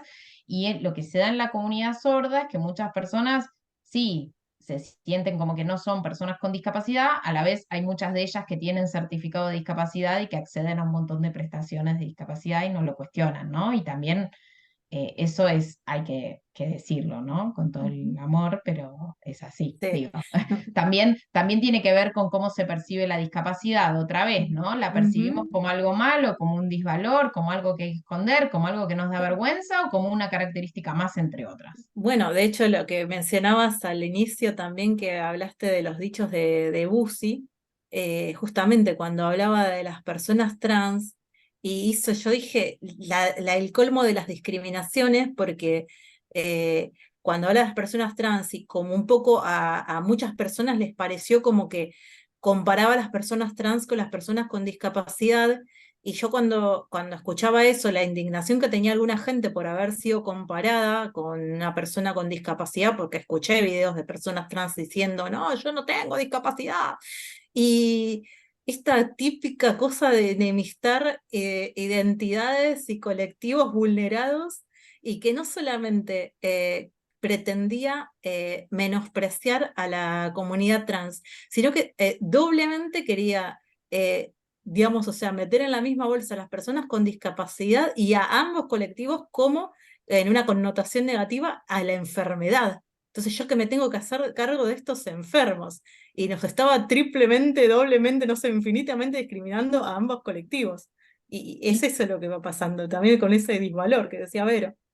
Y fue también el análisis periodístico que hicieron muchos colegas, También. ¿no? Yo me peleé con varios, debo decirlo. O se lo señalé porque me parece interesante decir, che, mirá, el problema acá es que no se plantea una situación de necesidad de protección social. Se está hablando de los dos colectivos, y también hay que pensar en esto, de por qué están los cupos, ¿no? En las dos situaciones, de por qué, ¿no? Como pensar en eso, que es lo más grave de todo, que son dos colectivos a los que se piensa dejar sin ninguna protección social y sin ninguna medida afirmativa para lograr una inclusión, ¿no? De esos dos colectivos. Entonces me parece que este análisis faltaba.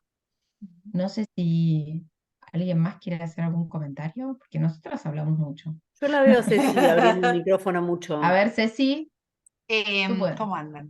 Yo me anoté un montón de cosas. Lo primero que estoy pensando es que como profe tengo que modificar todo lo que tengo de material didáctico en un montón de cosas. Em, y estaba pensando con el tema de la letra. Yo vengo usando una y comparto el recurso porque siempre está piola, que es Open Dyslexic. Una letra que no tiene serifas, que es más ancha para generar más contraste con el fondo. En fin, yo la vengo usando y la verdad es que como profe a mis pibes a un montón les facilita mucho la lectura, no solamente a los que tienen dislexia necesariamente. Y estaba pensando que yo vengo escuchando mucho a Silvana Corso que habla de diseño universal para el aprendizaje. Es una genia. Y nada, vengo aplicando cositas adentro del aula, ¿no? Como despacito, viendo a ver qué me funciona y qué no. Y en lugar de esperar a tener un pie enfrente que lo necesite, como que ya está ahí. Y lo que está piola de esto es que cuando llega un pibe, ¿no? Y con alguna dificultad, no sé, de lectura, de la que fuera, el recurso ya está. Entonces, como que no generamos esta cosa de es el pibe que está, el pibe distinto, el pibe que no puede, el pibe al que no le sale, ¿no? Y entonces, el resto también a ver, no solamente lo normalizamos, ¿no? Sino que para el resto también beneficia. Presentar un mismo contenido de un montón de maneras diferentes, en audio, en video, en texto, en foto, ¿no? Como otro montón de cosas, facilita un montonazo. Porque si no lo engancharon por un lado, lo va a enganchar por el otro. Entonces, cuando ustedes decían lo de win-win, yo pensaba en mis pibis, ¿no? Y que esto del diseño universal posta que funciona. Eh, y hasta ahí, porque el resto, nada, voy a chusmear después la nota, a ver qué onda. Buenísimo, buenísimo, Ceci. ¿Ponemos la nota, Euge? Cuando quieras, Berito, ¿la pongo? Dale, sí, Dale. perfecto.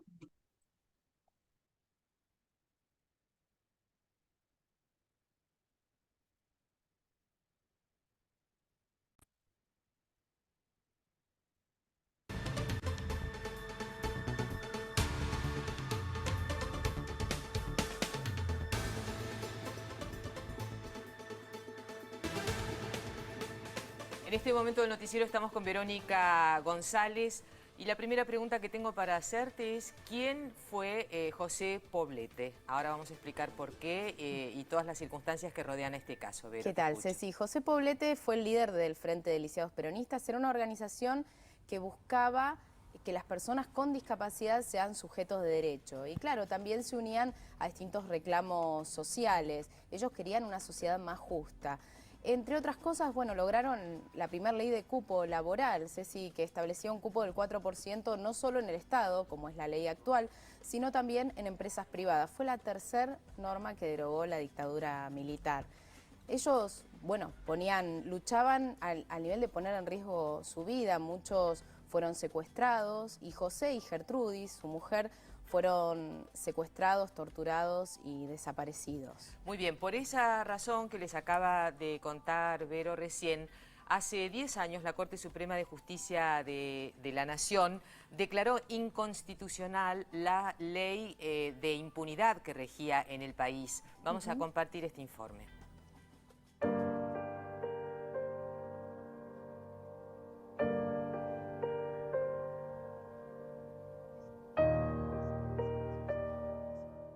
Hace 10 años, la Corte Suprema de Justicia declaraba inconstitucionales las leyes de obediencia debida y punto final, que impedían juzgar a los responsables del genocidio de la última dictadura cívico-militar. Decláranse insanablemente nulas las leyes. 2 años antes, el Congreso Nacional había sancionado la ley de nulidad, número 25.779. Su autora fue Patricia Walsh. Se comunicará al Honorable Senado.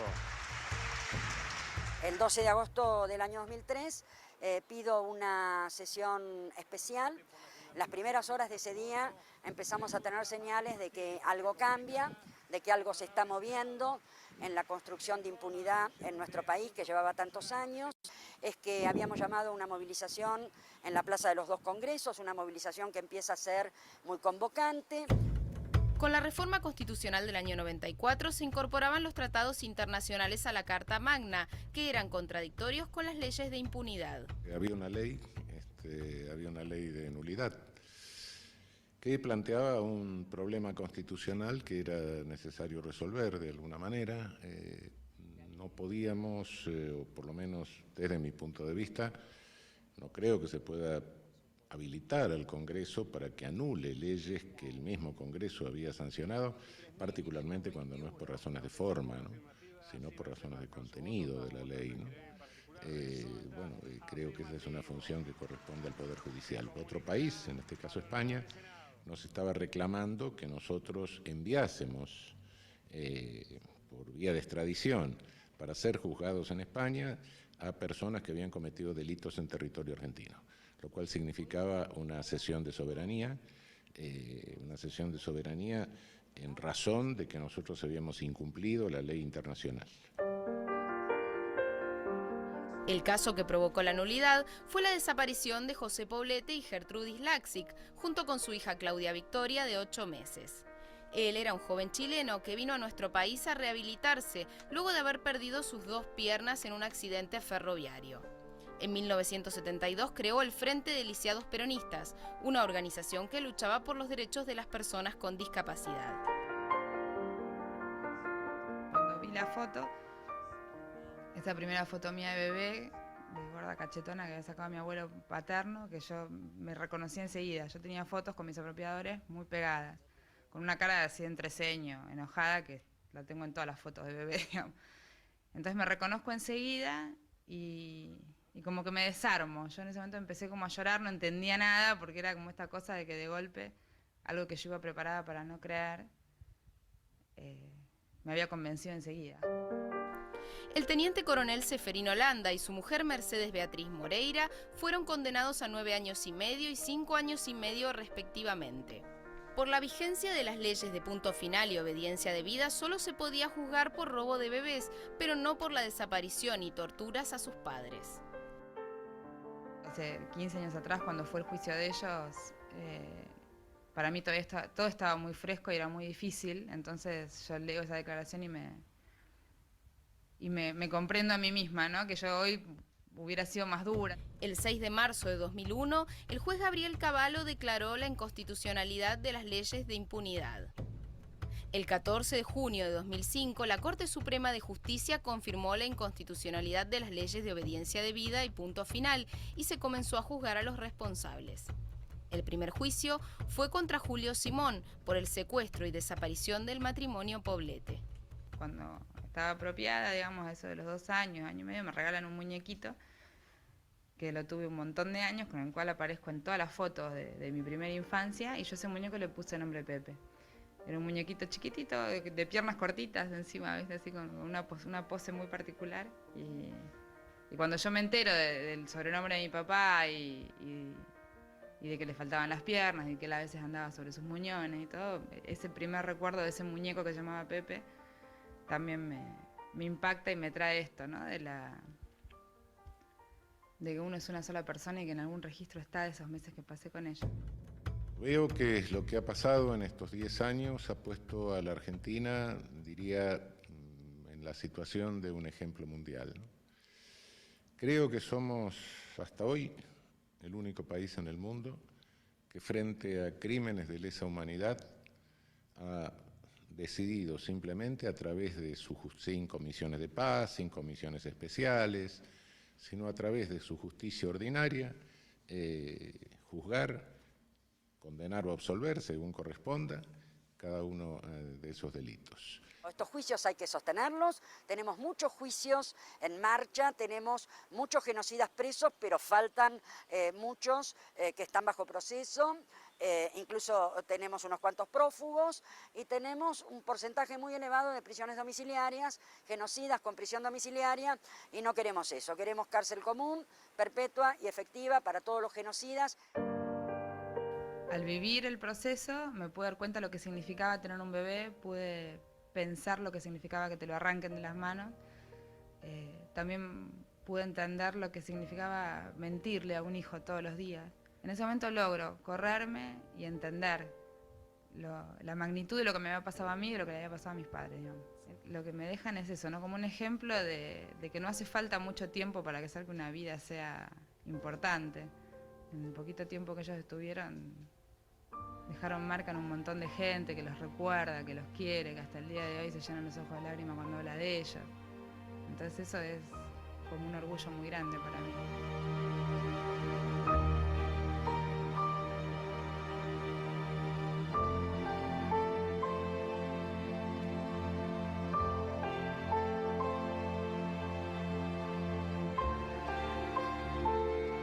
¿Qué pasó con la familia y con la lucha de esta familia después? Y bueno, sin duda José Poblete y Gertrudis buscaban cambiar la historia y la familia continuó con esa lucha, porque fíjate, Ceci, que recuperaron a Claudia y por otro lado lograron revertir una situación de impunidad que imperaba en nuestro país. Mirá qué importante lo que... Muy importante. Además, el fallo aceleró realmente juicios a más de 100 de represores en su momento. Bueno, buenísimo el informe. Muchas gracias, Berito. Gracias. Nos vemos la próxima. Hacemos una pausa, enseguida estamos con ustedes.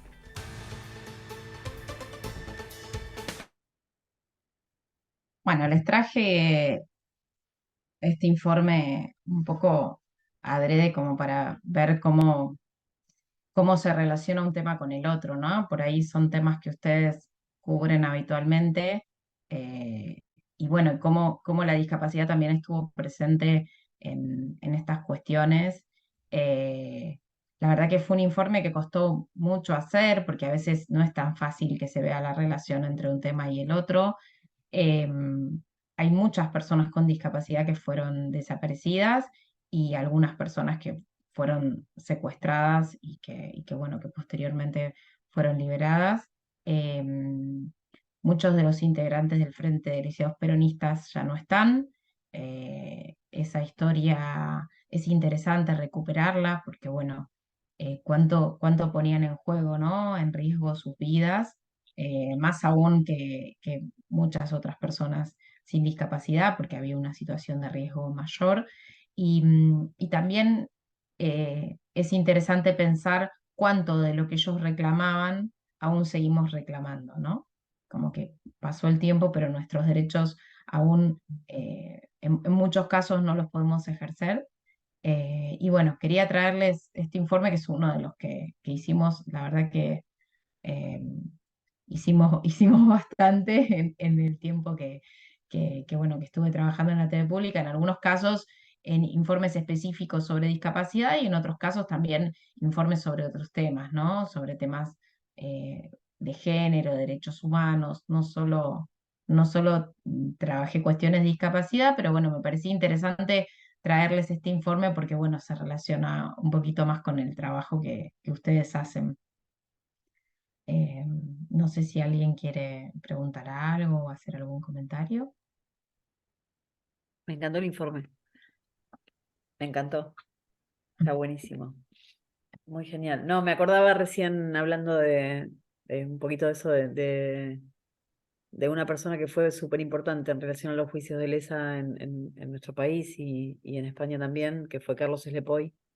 También una persona con discapacidad con mucha polenta, y que siempre, nada, está ahí como en el recuerdo y en el presente en las luchas, ¿no?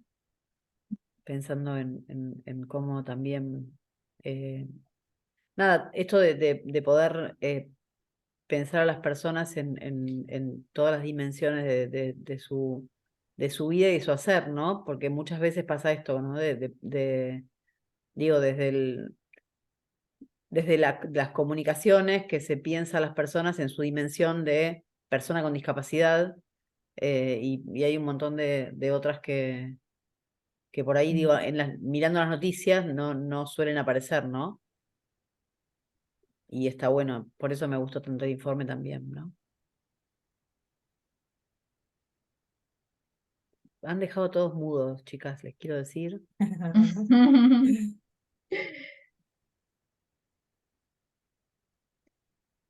Bueno, esperamos que les haya sido Alguien que útil. quiera, Cualquier alguien que quiera cosa. decir algo, pues igual estamos cerrando como un cachito Sí. y ya cerramos.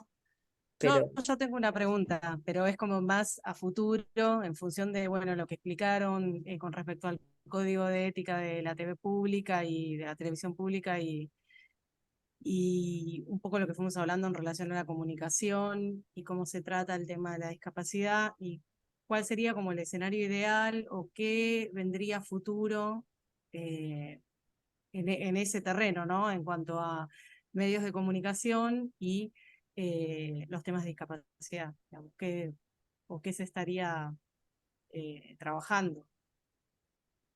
Creo que el escenario ideal sería, bueno, ahí después Lau dirá el suyo, pero para mí es que se logre transversalizar la temática, digamos, que no haya, no sé, espacios específicos para hablar de discapacidad, sino que la discapacidad se incorpore y que, por ejemplo, no sé, si tenemos un periodista o una periodista que habla de espectáculos, pueda relevar si el lugar donde se hace el espectáculo es accesible, si cuenta con intérpretes en lengua de señas, subtitulado, audiodescripción, etcétera, etcétera. Digo, como un ejemplo, ¿no? Estos espectáculos que se me ocurrió ahora, pero podríamos pensar en cualquiera de las áreas Total. que abordan los medios de comunicación, que contemplen la perspectiva, que los y las periodistas con discapacidad podamos trabajar en el ámbito que nos sintamos cómodos y podamos desempeñar roles dentro de los medios de comunicación. Y no sé, me parece que ahí ya eso. Y que se incorporen mecanismos de accesibilidad en los medios de Total. comunicación. No sé, Total. Lau, si tenés algo más que agregar para el mundo ideal. No, totalmente, coincido con vos. De hecho, yo más que en el espectáculo pensaba, bueno, en las opciones que se están abriendo paso digamos, en lo que es teatro accesible y demás, que hablamos también de las plataformas con las medidas de accesibilidad que están poniendo en el mercado y demás. Y pensaba un poco por ahí porque es un ejemplo cercano que tengo por haber transitado, que ahora ya no corro ni el colectivo, pero pensaba también en los deportes, ¿no? Qué injusto que es la cobertura a veces, que estuvimos 25 años festejando el Mundial, que está buenísimo, en 2022, pero este año tuvimos 2 equipos de personas con discapacidad visual, los murciélagos y las murciélagas, que fueron campeones. En el caso de las chicas, por primera vez que se organizó el evento en la categoría femenina, y ellos por tercera vez también, y la cobertura se reducía a un pequeño espacio, quizás si se acordaban, en un canal de aire como Deporte B, y que lo tiene la gente que tiene TDA o que tiene un cable que les llega a ese canal. Y bueno, el mundo ideal pone a todas esas temáticas al mismo nivel que el deporte convencional o que el espectáculo convencional, o lo que decía Vero de dejar de estar relegados y relegadas a un espacio, y bueno, eso aplica a todas las cuestiones de la vida, ¿no? Como decía la compañera que estaba hablando de su experiencia en la escuela, que les servía a todos sus estudiantes las cosas que ella iba aprendiendo. Ojalá que en los medios también en algún momento seamos parte de todas esas temáticas sin tener que estar. Bueno, obviamente siempre va a haber un programita o algo que sea específico, porque siempre tenemos cuestiones específicas, pero que estemos mucho más presentes y mucho más transversales, y que eso se refleje de realmente una política pública que ponga en la comunicación y en la necesidad de una información accesible también la pauta en las temáticas que tiene que abordar. Ya partamos desde los medios públicos a todos los medios. Bueno, si nadie más quiere hacer ningún Gracias. comentario, yo pensaba, no, nada, primero agradecerles enormemente. Seguro nos vamos pensando un montón de cosas. Yo me quedo con dos cosas. Una, la frase esta de que discapacidad no es incapacidad. Y la otra, esto de pensar que el pensar en las personas con discapacidad no sea un capítulo aparte o una nota de color o algo que está siempre como en el lugar de la salud, por ejemplo, y que podamos como, bueno, hacer de verdad que sea, nada, que sea transversal y bueno, ver cómo también vamos creciendo para poder incorporar algunas cuestiones que tengan que ver con accesibilizar los contenidos, que bueno, que sabemos que seguro es un desafío enorme, pero que seguramente algunos pequeños pasitos podemos ir dando. Así que nada, lo que les avisamos, el que avisa no traiciona, es que les vamos a molestar pidiéndoles consejos y bueno, y saber Obvio, no algunas pasa cosas nada. de cómo hacerlo. Ahí, Sabéis que nos molestia y que estamos a disposición. Eso un poco iba a decir en algún momento, que sepan que por ahí si surge alguna inquietud después de este encuentro, que bueno, que somos perfectamente localizables por Euge. perfecto. No, bueno, ahí Leila arrancó poniendo en el chat, excelente encuentro, mil gracias. Yo les invito al resto de las personas que por ahí no abrieron el micrófono, que puedan ahora por lo menos hacer una brevísima devolución en el chat para despedirnos. Así que bueno, chicas, gracias totales, muchas gracias, y la seguimos seguro.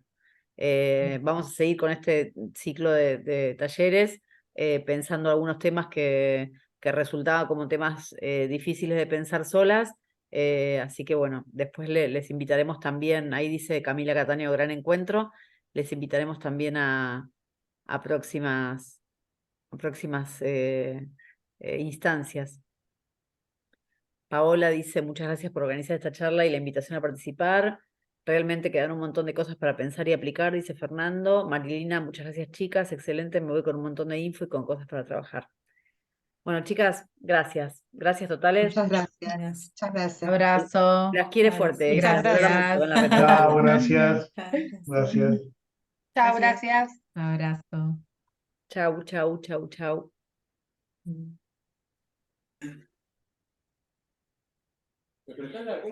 No. Me prestas la compu, no, le dice. Estoy con el Qué micrófono mala onda, abierto. Gabriela. Todos nos enteramos de que sos una mala onda. Nico, están acá en clase de física, acá al costado. Bueno. Che, Lau, Bueno. estuvo buenísimo. Sí, re lindo. Gracias totales. Sí, de veras después, nada, seguramente por ahí si hay algo en la página que resulte difícil de, no sé, sabemos que, por ejemplo, hay un desafío enorme que es el tema de poder describir las imágenes. Eso es un desafío por delante. Después, otra cosa que yo tenía como pregunta, que bueno, nada, para otro momento será, ¿qué pasa con el canal de YouTube, con la info que aparece si eso es accesible, cómo, no sé? ¿En la descripción? Claro. Oh. Bueno, sí, eso porque es texto. eso sí, es texto y ustedes no tienen ningún problema, digo, YouTube se preocupa por estas cuestiones, me imagino. Sí, yo veo a veces que también tienen el subtitulado automático, que no sé cómo se activa, ya es una cosa que ya me supera. Sí, yo sí, pero eso lo activa cada persona igual, así que imagino Claro. que una persona sorda, por ejemplo, que necesita subtitulado, sabrá cómo ponerlo. Claro.